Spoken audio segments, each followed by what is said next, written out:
First got in to that position, I wanted to preserve our language because I did a language tree of the Siouan language which we speak, and that language is the second largest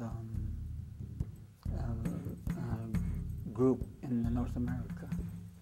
And the first one is the Algonquin, and then the second one is the Siouan language. So when I grew up, I spoke Crow, and when I went to school, I spoke Crow. I didn't even know a word of English when I went to school, and we got whipped for it, and that was in the 60s. And when I went to Hardin Primary School, me and probably about 6, 7 other boys my age, first day of school, we went out to recess, and then I guess they told us not to play in an area, and we didn't know what they were saying, and we went out and played in that area, and they marched us all in the first day of recess, our first recess, first day of school, and they taped up 3 yardsticks, and the first one they had him lean over the desk, and then they whipped him, and he screamed, and so we don't forget things like that, you know. And I think that, you know, if we don't have the language, we're not going to have the cultural things. There's too many things that are not in the English language, so to speak, and so, you know, in order to explain them, English is so inadequate about getting down to the spiritual end of things. You can't really use English for that, and so it is, you know, really important. Mm-hmm. So the deadline was March 8th, mm-hmm. and we just got right busy to think about how we could bring about language immersion. What this grant does is funds language immersion, but mm-hmm. the section that we chose was for programs that have some language immersion already happening, mm-hmm. and they want to expand that language immersion. Well, right away, I contacted the Songbird Daycare Center director, Martha Dekran, and she has about 40% of her day in the Crow language there at the daycare center, mm-hmm. both centers. And then I contacted Lovey Backbone. They have several centers that have about 40%, mm-hmm. 30 to 40% of their day in the Crow language. Well, that would qualify us for this particular section. So then we began talking about putting together a partnership. Essentially, we did. Mm-hmm. We forged a partnership between the daycare center, Songbird Daycare Center, Head Start, Little Bighorn College, and the Crow Education Department, mm-hmm. to work on expanding language immersion for children, mm-hmm. ages 0 to 5. Mm-hmm. The official way that I see it out of the dictionary, and then underneath it I write it phonetically so that they can read it. Because part of that is that I want them not to just learn all the rules, but at the same time learn the rules and then learn the language and you know, keep it going together, rather than learning all your rules and then not even learning how to speak it. Mm-hmm. So I kind of try to incorporate the rules and then the actual vocabulary and the sentences and different things to actually be able to talk. Well, I think, you know, probably, you know, 90% of Crows, I guess, you know, the older population are scared now, you know, because the language is going so fast that, you know, we need to do something about it. But I guess, you know, there's so few of us that can read and write, and actually, if we want to preserve it, you know, we need to have people that can read and write it fluently, because we need to have those materials available, and we have the videos and things, but we do need to have the materials available to teach. And I think that, you know, as far as, I guess we're lucky on the reservation here, because we have a large number of certified teachers who are Crow, and they are speakers, But the problem there is that, you know, the materials are not available, and, you know, we need to train Crow certified teachers to read and write the language. And if we did that, I think that, you know, we'd be more effective in keeping the language alive and going. And, you know, that's one of the things that I would like to see is, you know, have a materials development center where there are teachers available that can, you know, develop the materials and start publishing, so that we have the available materials. Because eventually, you know, in the future, you know, I would like to see like an immersion school where only the Crow language, the language is used, you know, so to preserve the language. And, you know, teaching the language here at the college, and when I was still in the public schools, everybody wants to learn, but, you know, it's just, but they don't listen enough. I guess, you know, the media has too much effect on us. You know, we have the videos, we have the TV, everything is in English, and there's not enough things going around that you hear on a daily basis using the language.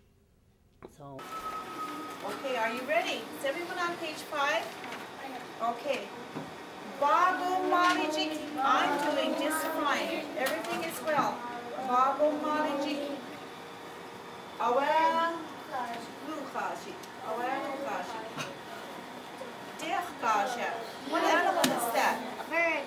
What kind of bird? Dechkasha. That's right. Okay. Balusak. That means it's easy. Balusak. Okay, I'm going to skip the next one. Ala shibik. Exaggerate. Ala shibik. Okay, when you stretch the truth, you're lying. Ala shibik. Bagada. Children. Okay. Hawadam dutchik. He got one. Hawadam dutchik. Next is dapachik. Dapacha. Ala chiwagia washa. Ala chiwagia sha. Ala chiwagia sha. What does that mean? House of prayer. House of prayer, where you pray is a holy place. Oba. What does Oba mean? Oba? Oba. Cigarette or tobacco. Okay. Next is kulukhaja. What does that mean? Comb. Combing hair. Okay. Agushtushja.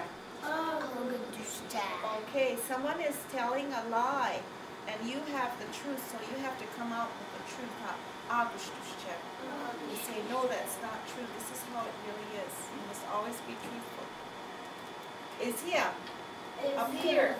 Is here. You can see it now. Okay, I'm going to stop right there, and I'm going to drill you on your animal words, because we're going to do a DVD, and I think probably it's going to be your class. So watch me. When I do the sign, you tell me what animal it is, and you tell me in Crow. Okay? Eagle. Tell me in Crow. What do you call the eagle? You are right, Kaden. That's excellent. What about The goggle. the goggle? Excellent. Okay. Okay. Watch me. All right. All right. What is that? Cat. All right. Good. What about Wait now. Cat? Pay attention. What is this? Cat. Okay, good. And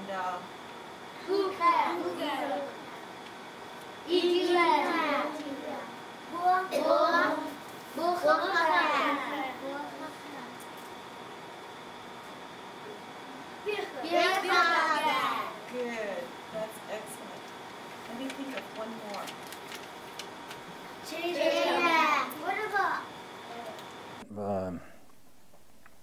least just to point that I'm going to refer to Roy Stewart, and that basically it was just making resources available to the public at a minimal cost, because there is a lack of resources out there in the community in reference to the Crow language. If everybody can have a CD, we can just practically give these away if somebody at least bought us some bulk amounts of CDs to go out and just dispense and send out to the public. Or we could, at some point in time, I've had students who've downloaded our recordings and put them on MP3 players. I haven't had, I've had the interest of and the inspiration to put them on YouTube, but I haven't got to that point. I have so many other activities. One primarily is creating a word list of Crow that was recorded from 1860 to the present by the Jesuits, by the U.S. Army, and other parties who had the opportunity to document and transcribe language translations. And that's what I'm currently working on right now. I have 2 volumes from English to Crow and Crow to English, and that document contains over 16,000 entries, and it's I've let it sit since last summer, but that was on my 6th edit. I do have 2 more documents that need to be merged in there. One from a holding word list from, oh, I got 3 actually. One from Gonzaga. I just acquired one from the state of Montana. And then there is one that was donated to our Little Bighorn College archives. And each of those are very huge documents. So when I merge these, there might be some duplication, there might be some old words that have not been documented, but that's quite a bit. There's a lot of entries that nobody has done any extensive word list to that capacity. And that, if I had an opportunity to return back to my research with some resources, I believe I could finish that maybe by July, or have a draft or copy of that. The other activities that I've been involved in terms of technology has been working with other tribes. I've worked with the Assiniboine and the Dakota doing some of the activities that Roy Stewart and I had exercised in documenting the Hidatsa, Mandan, and Crow languages. At that time they wanted to use our methods, but in a different sense. So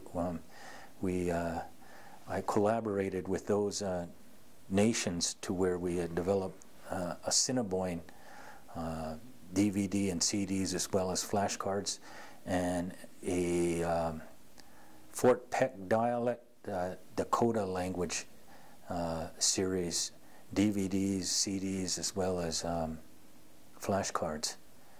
And those are really hot. They're really hot right now because there's a lot of people that are demanding them, and there's probably, between Canada and the Dakotas, as well as Montana and even into Minnesota, there are probably close to 50,000 Dakota speakers, and that's pretty hot over there in Poplar, because they're getting a lot of good response. Last weekend I had just delivered them 6 more boxes of flashcards, and a 7th box that I just donated to them at my expense.